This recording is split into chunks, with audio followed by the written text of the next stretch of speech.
Hey everyone, welcome back. Today, we're going to be taking a deep dive into the concept of 10 levels of financial independence. Okay. It's a framework that breaks down this often daunting goal of financial freedom Right. into like smaller, more manageable steps. Yeah. We're using a YouTube video titled 10 Levels of Financial Independence and Early Retirement: How to Retire Early, hmm from the channel Next Level Life to guide our deep dive today. Okay, cool. I thought it was really fascinating how this video, takes this really complex topic and makes it like feel achievable. Absolutely. Yeah, totally. It's like a roadmap to financial freedom. It highlights different milestones along the way. Oh, So love that. A roadmap. instead of feeling overwhelmed by like the sheer scale of achieving like complete financial independence, you can just, focus on conquering one level at a time. Yes. And to make it even more tangible, like the video actually follows this hypothetical couple, John and Jane, Mm, as they navigate these I levels. see. Okay. So let's start at the very beginning. Level 0, financial dependence. What does that look like in the real world? Level zero. Okay, so that's essentially the starting point for many, right? It's where your expenses are greater than your income, Right. and you require you to rely on external support. So maybe that's family or loans or even government assistance. Right. It can feel like you're constantly treading water. Yeah, like you're always playing catch up. Yeah, exactly, exactly. But what's interesting is the video doesn't like dwell on the negatives of this level. It emphasizes the importance of like recognizing where you are and using it as motivation to move Yeah. forward. Yeah, absolutely. It's just acknowledging like where you are and not, judging yourself for it, Right. but using that as motivation to move to the next level. So that is financial solvency. Okay, so tell me more about level 1, financial solvency. What does it mean to be financially solvent? How's that different from level 0? Okay, so financial solvency, that's level one, is where you finally, break free from that cycle of dependence. You're covering all your basic needs without relying on outside help. So we're talking rent, food, utilities, transportation. Gotcha. It's that first taste of financial independence, and it can feel incredibly empowering. Like you can finally breathe. Yeah. But getting to that level must take a lot of discipline and planning. Yeah. What are some key steps individuals can take to move from dependence to solvency? Yeah. So you're right. It's not always easy, but it's definitely achievable, right? It often starts with like just a really detailed assessment of your income and your expenses. Like, where is your money going? Are there areas where you can cut back? Can you increase your income through a side hustle or by, negotiating a raise? It's about taking control of your finances and, making conscious Yeah, choices. being proactive. Exactly, exactly. So once you've reached like financial solvency, Mm. what's the next step on this roadmap? Okay, so the next step is going to be level two, financial stability. Now, at this point, you're not just covering your expenses, but you're also building a safety net, an emergency fund for those like unexpected life events. That's so crucial. Like I can only imagine how important it is to have that sense of security these days. But the video doesn't really specify an exact amount for that emergency fund. Can you talk a little bit about that? Yeah, you're right. So it's a great question. And that's where like personal circumstances and your risk tolerance come in, right? Okay. So the video mentions, aiming for 3 to 6 months of living expenses, but it also acknowledges that like other financial systems might advocate for like different approaches. Yeah. For example, you've got Dave Ramsey's 7 Baby Steps, right? Yeah. Very popular program, and they recommend starting with just a smaller $1,000 emergency fund before you tackle any debt. Okay, so it's not like one size fits all. Exactly. It's about what works best for you. But are there specific strategies that you recommend for building this emergency fund? Yeah, absolutely. Automation is key. Oh, interesting. So like setting up automatic transfers from your checking to your savings account, even if it's like a small amount every week, can make a huge difference over time. Move it like that. And it's also really helpful to just, revisit your budget regularly, see if there are any areas where you can cut back. Right. It's about like making those conscious choices. It's not about deprivation. Exactly, exactly. So where are John and Jane at this point? They've, worked hard and they're now at this level of financial stability. What's next for them? So John and Jane have been really diligently saving and like managing their expenses. They've successfully built up their emergency fund by this point. And, this gives them a sense of security that they haven't really felt before. Right. So they've got their safety net. Yeah. So what challenge do they tackle next on their journey? Okay, so next up for them, and for many on this path, Mm-hmm. is level 3, debt freedom. Now, this level can have like a bunch of different interpretations depending on like your own goals and your own financial philosophy. Oh, so it's not as like straightforward as it might seem. Yeah, exactly. It's not so black and white, right? Okay, so tell me about those different ways that people define like being debt-free. So for some people, it means eliminating all debt, and that includes like their mortgage. Others might just focus on paying off that high interest debt first. Like credit cards. Exactly. Credit cards, personal loans, things like that. And for others, it's about just like being debt free except for their mortgage, Got it. because that might be considered like good debt because of its potential tax advantages and, historically low interest rates. So John and Jane, they're going for complete debt freedom, Yeah. even their mortgage. What do you think is driving them? Like, why are they going for that? It's interesting. For them, it seems to be about that like psychological freedom and sense of control that comes with just not owing anyone anything. Okay. It's a personal choice, and the video really does emphasize that there is no like right or wrong answer here. So is complete debt freedom always the like best approach though? Like, what about the argument that it's sometimes wiser to prioritize investing over paying off a low interest mortgage? Yeah, so that's a great question, and it's actually a debate that's been going on for years, within the personal finance community. Oh yeah, I've seen it. Right. So on the one hand, you have the peace of mind and the guaranteed return of paying off your mortgage entirely. But on the other hand, if you can consistently earn a higher return on your investments Right. than the interest rate on your mortgage, it might make more sense mathematically to prioritize investing. So it's almost like a balancing act. Yes. Like the emotional benefit of being completely debt free versus like the potential financial gains of leveraging low interest debt. Exactly. There's no like easy answer then. Yeah, it really depends on individual circumstances Gotcha. and risk tolerance. So John and Jane are 27. Yeah. They're debt free. What happens next? Well, they've aggressively tackled their debt, and they've reached this point where they're debt-free by age 27, which is impressive. But what's even more interesting is that this achievement actually unlocks a whole new level of financial freedom for them. Ooh. Level 4, coasting financial independence. Okay, I've never heard of that before. What is coasting financial independence? Coasting financial independence, it's a really unique concept. It's where you've saved enough to potentially like downshift to a less stressful, maybe even lower paying, but more fulfilling job. So like your future needs are largely covered by your savings. Exactly. So you can kind of prioritize your passions in the present, even if it means taking a less lucrative path. You're no longer tethered to a high-paying but, potentially soul-crushing job just to make ends meet. So they can pursue their creative passions or start a side business or, take a sabbatical and travel the world. Exactly. They've earned that flexibility by being financially responsible in their early years. So aligning your work with your values. Yes, exactly. Having that financial freedom to make choices that prioritize like your well-being and your fulfillment, it's powerful. It challenges the traditional idea of like retirement. Yes. But achieving this by 27, like they did, it must have taken a lot of dedication and, financial savvy. Yeah. How did they pull that off? Well, their success boils down to two key factors: aggressive saving and strategic debt reduction. They embraced frugality without,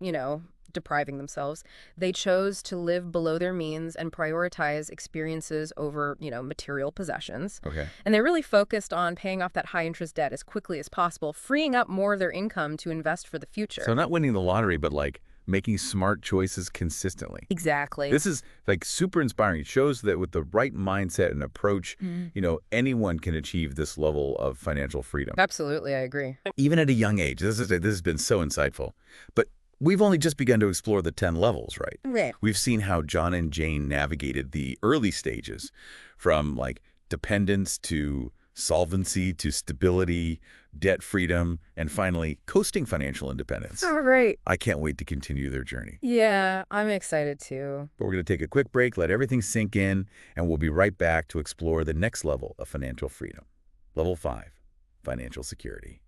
So we left off with John and Jane kind of cruising along, Yeah. Yeah. having achieved coasting financial independence at the impressive age of 27, Right. which really, kind of redefines what's possible. Yeah, it really does. But their journey doesn't stop there. Of course not. They've got their sights set on an even bigger goal. Right. Level 5. Level 5 financial security. That's right, financial security. Okay. That's where your investments generate enough passive income to actually cover like your basic survival expenses. Okay. Think of it as like a safety net woven from dividends, interest, or, rental income. So it doesn't necessarily fund like a lavish lifestyle, Right.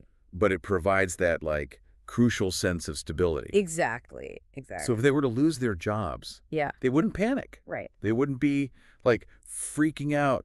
Exactly. Food, housing, essential utilities, Yeah. all covered. Covered by their investments. That must feel amazing. It does. It takes a huge weight off their shoulders. Right. Especially in today's world. Oh, absolutely. Absolutely. The job market's kind of unpredictable. For sure. They can like take calculated risks, maybe explore new career paths, or even start their own business Yeah.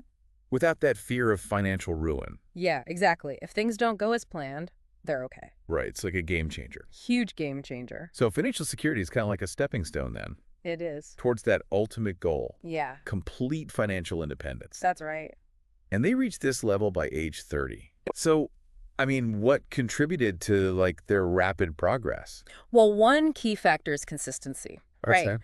They didn't really get sidetracked by flashy spending or, get-rich-quick schemes. Yeah, they stayed focused. They consistently saved and invested a big portion of their income, Yeah. understanding the power of, like, compound growth over time. Makes sense. Yeah, it really does. But, it couldn't have been like all smooth sailing. Right. Did they ever, Feel tempted. feel tempted to like give up or deviate from the plan?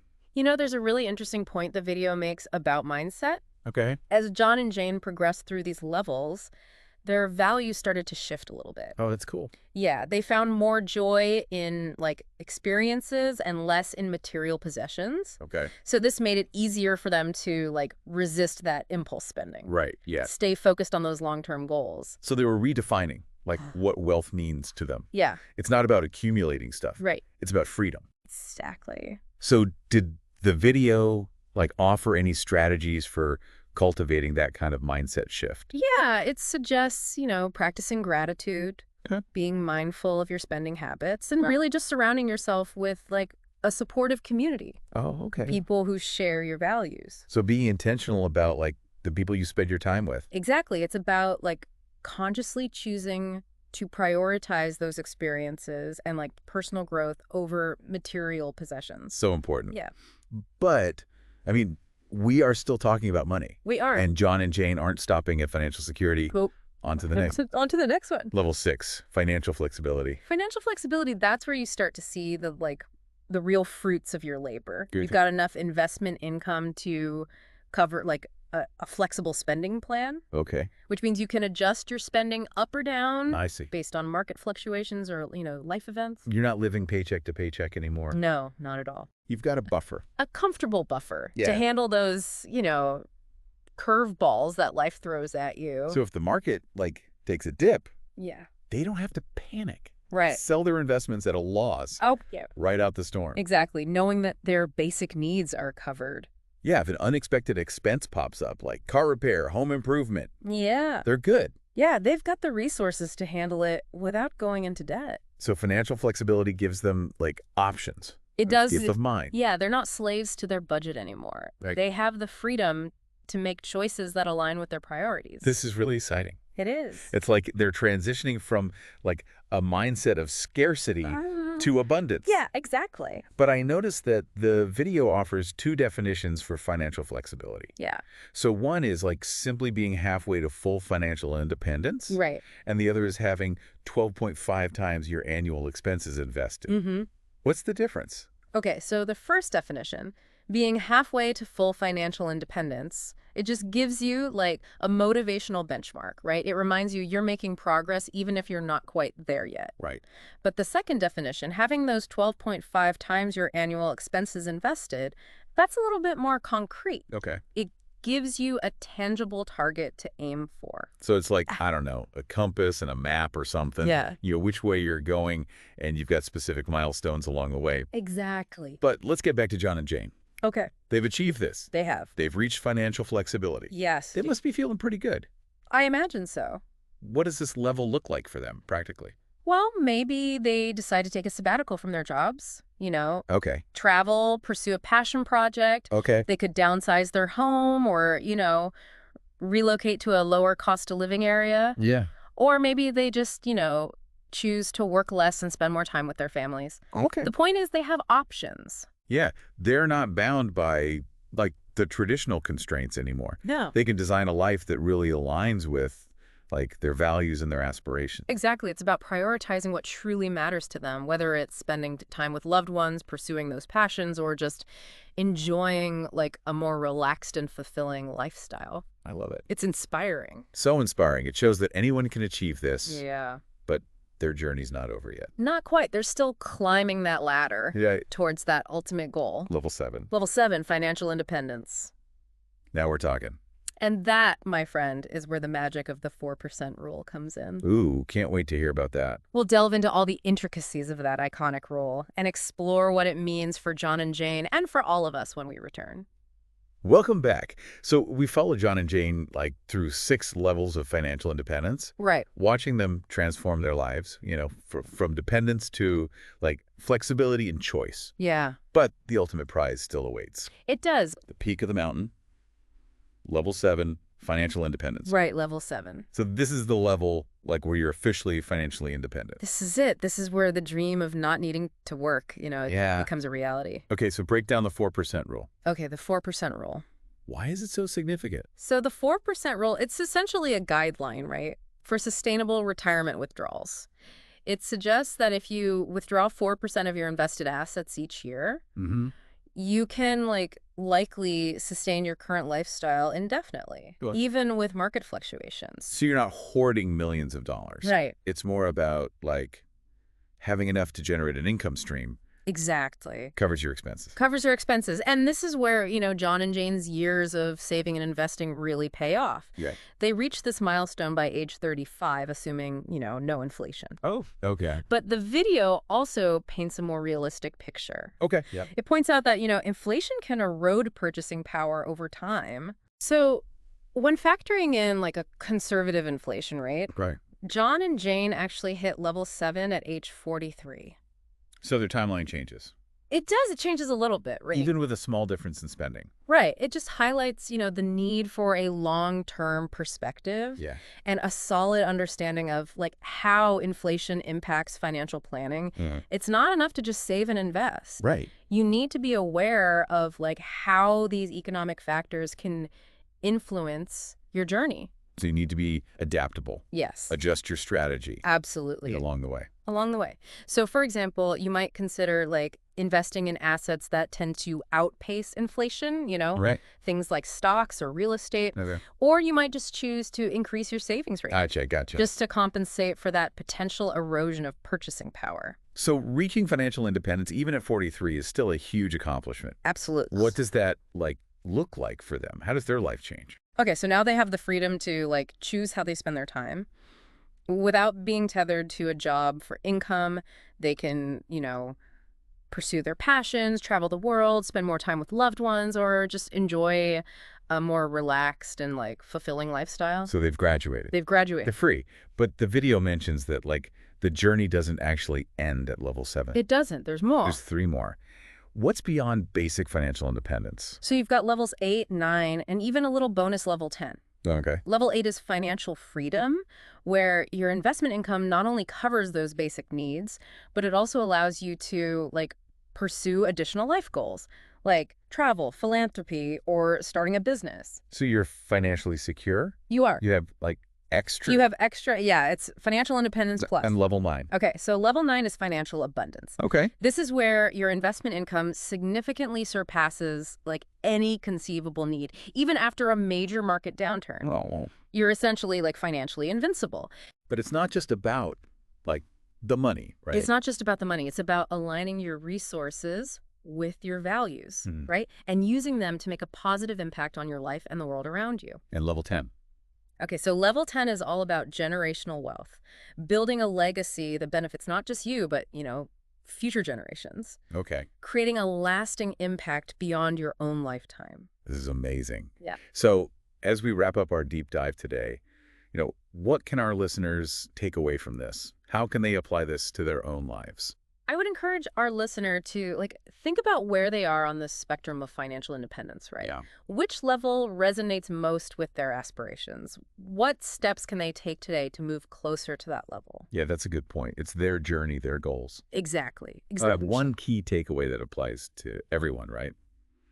It's that financial freedom is not a destination, it's a journey. It's a journey. It's about making conscious choices, developing those healthy financial habits, and, aligning your finances with your values. And you don't have to do it alone. Absolutely not. There are so many resources out there, books, podcasts, financial advisors, online communities. Seek guidance, learn from others, find what works best for you. Exactly. So keep exploring, keep learning, and keep striving towards that level of financial freedom. We hope that this deep dive has empowered you to take control of your finances and create a life, with greater freedom, purpose, and fulfillment. Until next time, keep diving deep.